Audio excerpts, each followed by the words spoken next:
ಯುವಕನೊಬ್ಬ ಸಾಲದ ಚಿಂತೆಯಲ್ಲಿ ಆತ್ಮಹತ್ಯೆಗೆ ಶರಣಾದ ಘಟನೆ ಪಡುಬಿದ್ರಿಯಲ್ಲಿ ಬುಧವಾರ ಸಂಜೆ ನಡೆದಿದೆ.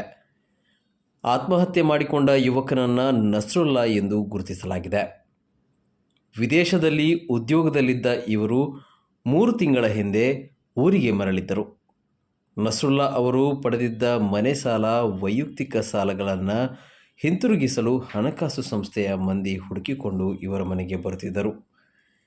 ತಮ್ಮ ಪತ್ನಿಯ ಆಭರಣಗಳನ್ನು ಅಡವಿಟ್ಟಿದ್ದ ನಸ್ರುಲ್ಲಾ ಕೆಲ ಚಿನ್ನಾಭರಣಗಳನ್ನು ಬಿಡಿಸಿಕೊಂಡು ಬಂದಿದ್ದರು ಎಂದು ಹೇಳಲಾಗಿದೆ. ಅಲ್ಲದೆ ಸಾಲಗಾರರು ನಿರಂತರವಾಗಿ ಮನೆಗೆ ಬರುತ್ತಿದ್ದರಿಂದ ಮಾನಸಿಕವಾಗಿ ನೊಂದಿದ್ದರು. ಬುಧವಾರ ಬೆಡ್ರೂಮ್ನಲ್ಲಿ ಫ್ಯಾನಿಗೆ ಚೂಡಿದಾರದ ವೇಲ್ನಿಂದ ಕುತ್ತಿಗೆಗೆ ನೇಣು ಬಿಗಿದು ಆತ್ಮಹತ್ಯೆ ಮಾಡಿಕೊಂಡಿದ್ದಾರೆ ಎಂದು ಪೊಲೀಸರು ತಿಳಿಸಿದ್ದಾರೆ. ಈ ಬಗ್ಗೆ ಪಡುಬಿದ್ರೆ ಪೊಲೀಸ್ ಠಾಣೆಯಲ್ಲಿ ಪ್ರಕರಣ ದಾಖಲಾಗಿದೆ.